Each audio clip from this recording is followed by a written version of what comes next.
Ancient Egypt Canal. Presenting to you the life of the ancient Egyptian. The most important kings of the pharaohs. The most famous temples. The most famous military battles. With us you will live the life of an ancient Egyptian.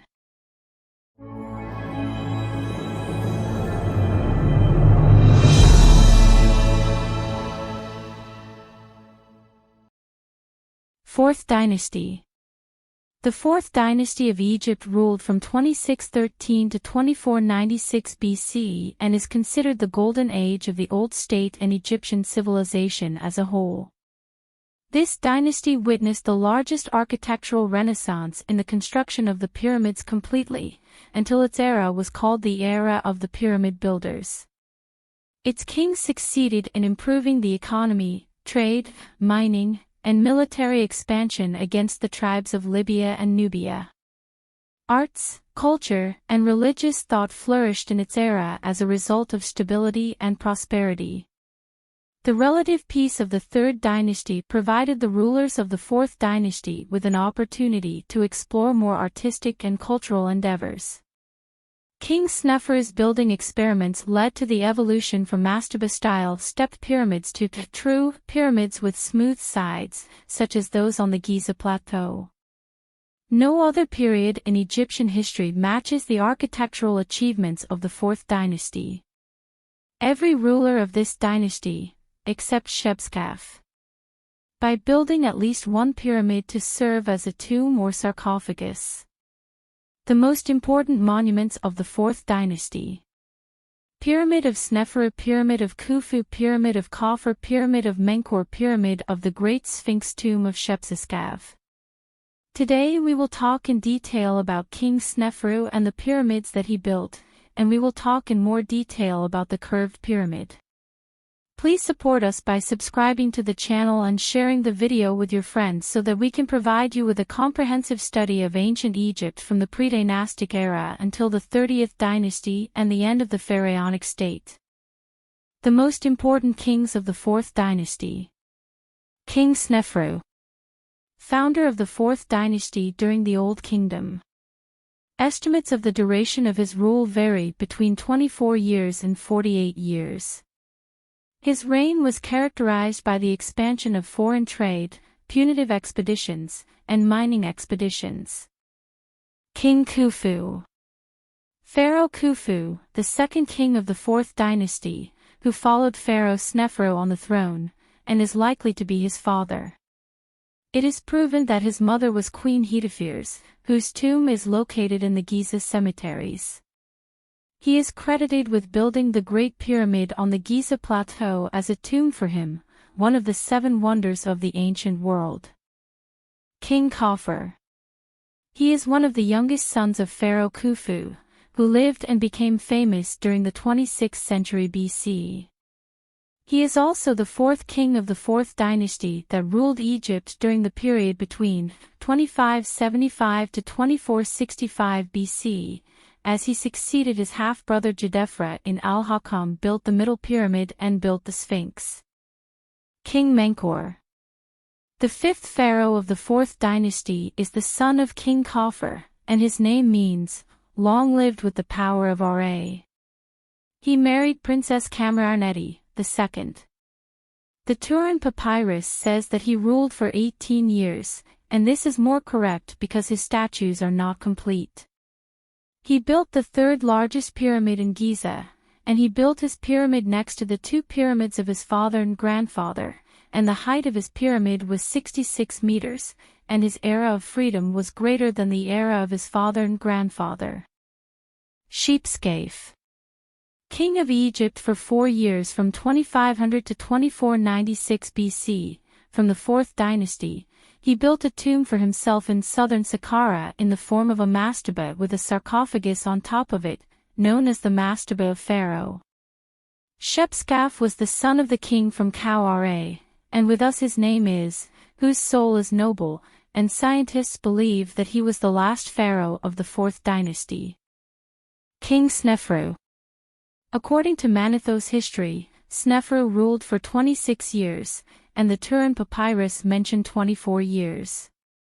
He ruled from about 2613 BC until 2589 BC. We know a lot about the news of Sneferu through the Palermo stone located in Italy, which is one of the most important sources for the history of pharaonic Egypt, including that he built a large number of palaces and temples. The Egyptian king was distinguished by his openness to the outside world and forging trade relations with his neighbors. Sneferu sent a huge fleet to Phoenicia, Lebanon, to import rare cedar wood because the Palermo stone mentions that during the rule of King Sneferu, many large ships and royal ships were built from imported wood, and that His Majesty undertook a campaign in Nubia, which brought 7,000 captive men and women and 20,000 herds of cattle, sheep, and goats, to feed these mighty bands, which was working in construction, and he brought 40 ships loaded with the unique Lebanese cedar wood, the remains of which were found inside the pyramids of King Sneferu in the Dasha region. Here is no good wood in Egypt suitable for large construction work such as pyramids. The most important monuments of King Sneferu. Building pyramids in the Dasha area in Giza Governorate, in the Maydam area in Beni Suef Governorate, and in the Sila area in Fayum Governorate. He is considered the only king to have built 3 pyramids among the pharaonic kings of Egypt, and during his reign new innovations were introduced in the construction and design of the Egyptian pyramids. Among them is the curved pyramid, which is about 100 meters high and has 2 angles of inclination, one of which is 54 degrees to a height of 49 meters, and the second is 43 degrees to a height of 52 meters. The pyramid witnessed many excavations, the first of which was in 1839 and continued until 1945, when the name of King Sneferu was revealed written more than once on the stone blocks of the pyramid. The bent pyramid represents a transitional stage in the development process of building pyramids between the stage of the step pyramid of Djoser, the pyramid of Maydam, and the red pyramid, which was also built by King Sneferu in Dashur after he discovered the inclination of the curved pyramid. It was among the most important pyramids in the history of Egyptian architecture, as it built the first complete pyramid, which preceded it. The Great Pyramid of Giza was given to his son, King Khufu, but it was lower in height than him. The artists during his reign reached high artistic ability, and this is evidenced by the statues of Aurehotep and his wife Nefret, which is one of the most famous and beautiful ancient Egyptian sculptures, located in the Egyptian Museum in Tahrir. The statue dates back to the Fourth Dynasty during the reign of King Khufu, and Aurehotep is the son of King Sneferu from a non-royal mother and the brother of King Khufu. It was found on his tomb next to the Pyramid of Sneferu in Maydam, in 1871 AD. Sneferu left his grandchildren a great memory that made him the most popular pharaoh. His rituals continued to take place over the long term in Dashur and Sinai on a local basis. Literature and stories also portrayed him as a model of a king close to souls. Sneferu's pyramids. Silla Pyramid in Fayum. Studies of antiquities consider Sneferu one of the greatest Egyptian builders, approximately 4,560 years ago. 4 pyramids are now attributed to him, the first being Silla in Fayum, but this pyramid was not intended for burial, and it is believed that this pyramid was nothing but the eternal hill on which it is located. Behind the palace of Pharaoh Sneferu, which he used as a breakaway from the capital. Medium Pyramid. As for the second pyramid that Dr. Hawass mentions in his book, it is the Maydam Pyramid.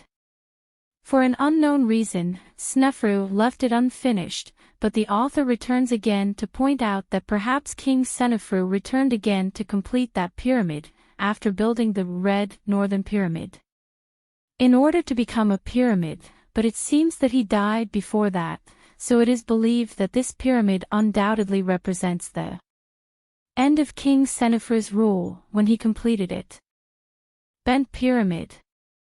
He began building the pyramid known as the Curved Pyramid in Dashur, which is the third largest pyramid after the Pyramid of King Khufu and the northern pyramid known as the Red Pyramid.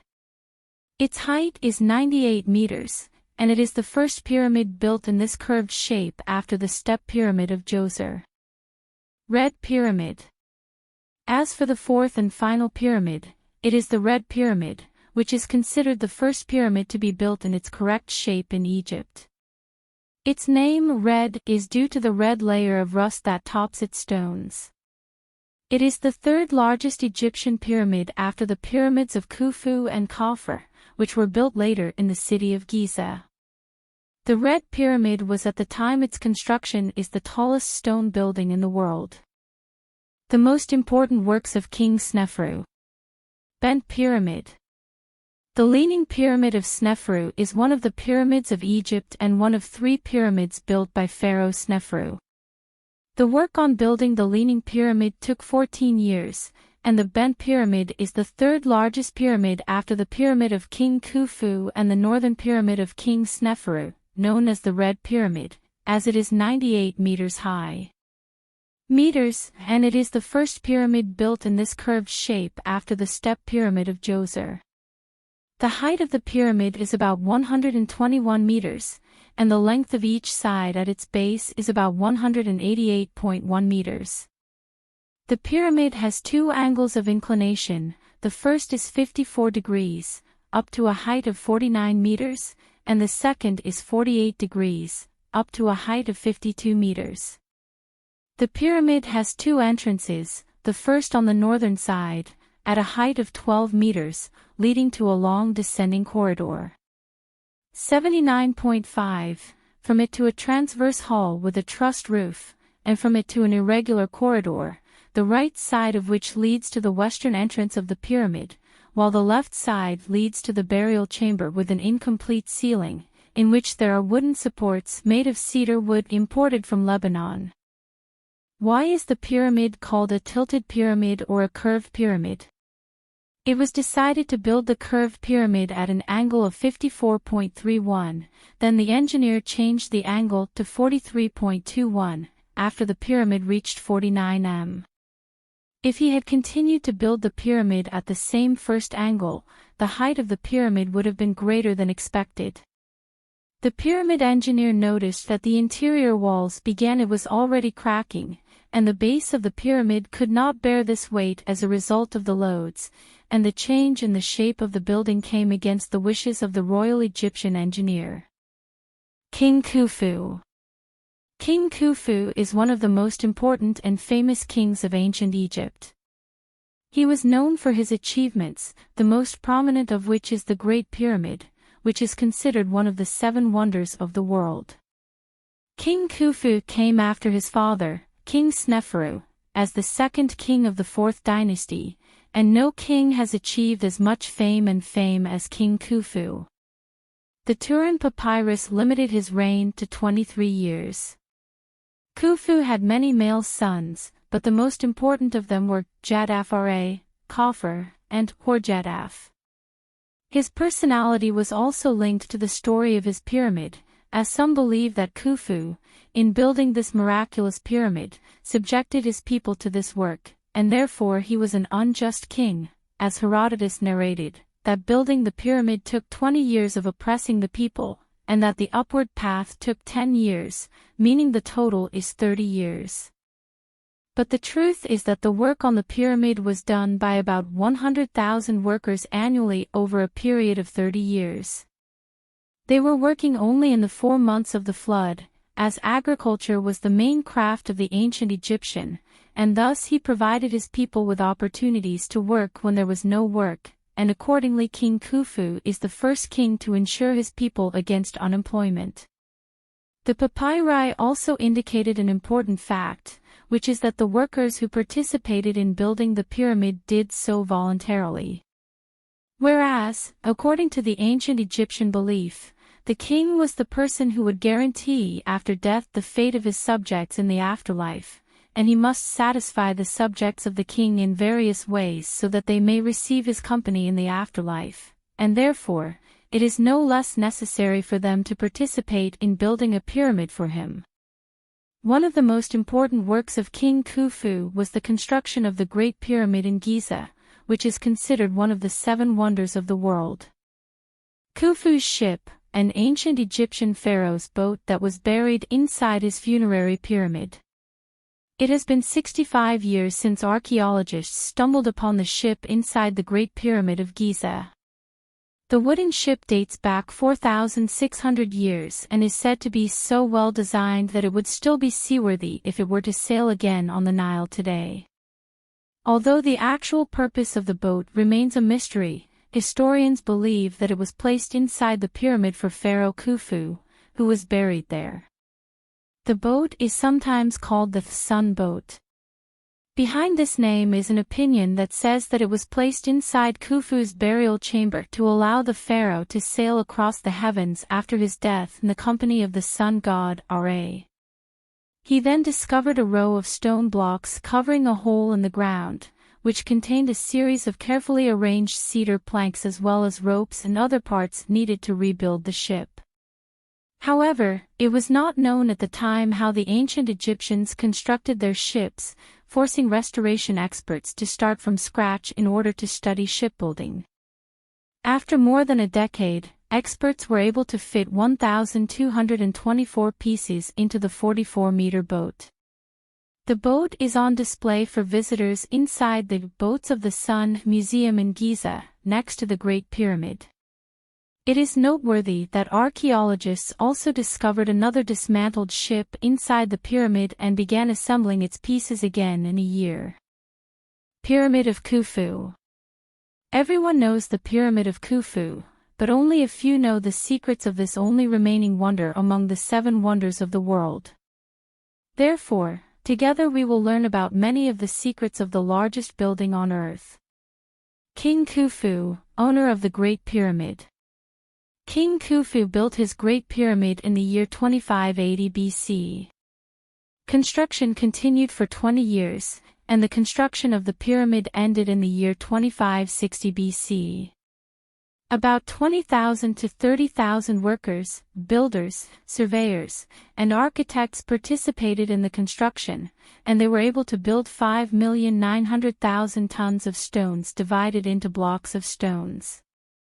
2,600,000 stones weighing between 1 ton and 2.5 tons per stone, some of which weigh 70 tons. They had to cut, transport and build 800 tons of stones daily for 20 years. The chief engineer and designer of the project was the Prime Minister of Khufu, the engineer Hamayono, who was able, with engineering genius, to determine the sides of the 4 bases of the pyramid, whose length error rate was only 60 millimeters. Is this? Just of course not. But there is a question. How were the stones used to build the Pyramid of Khufu transported? The answer is genius.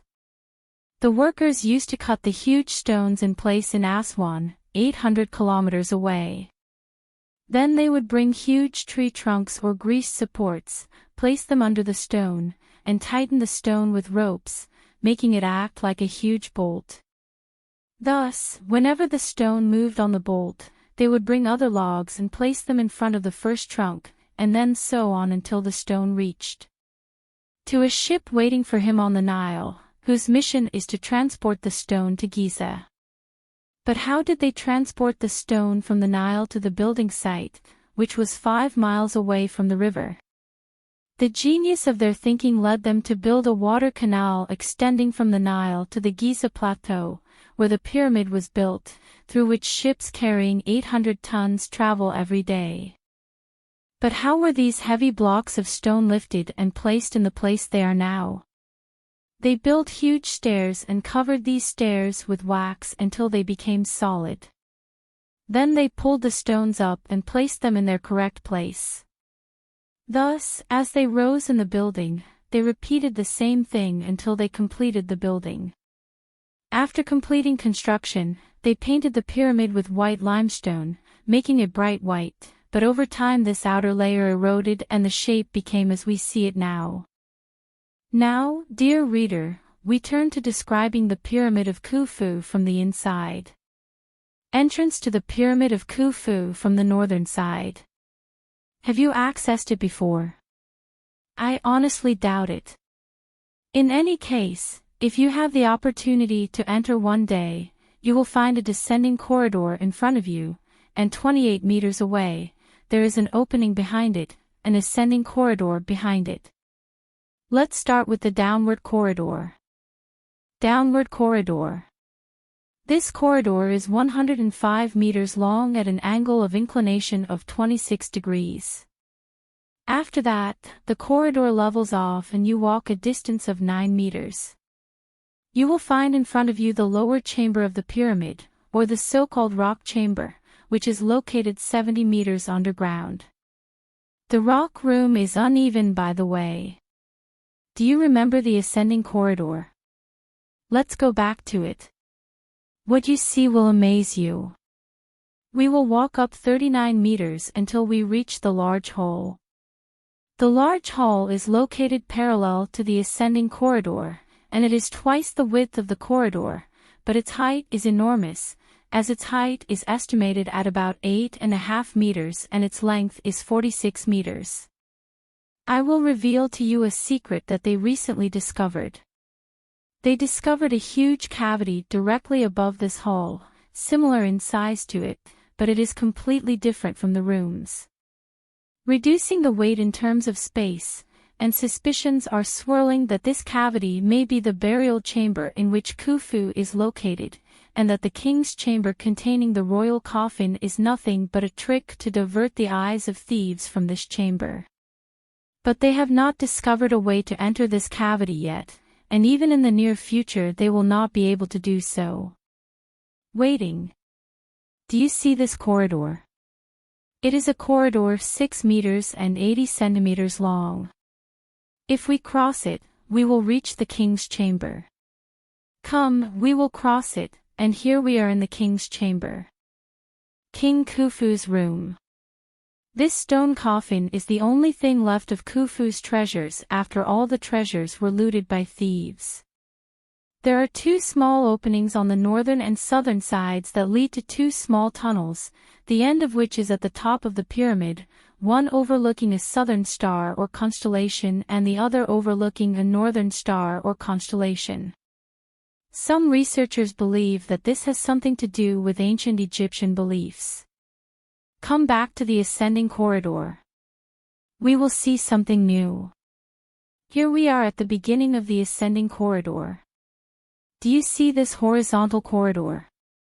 It is a corridor that leads us directly to the Queen's room, which is located exactly in the middle between the northern and southern sides.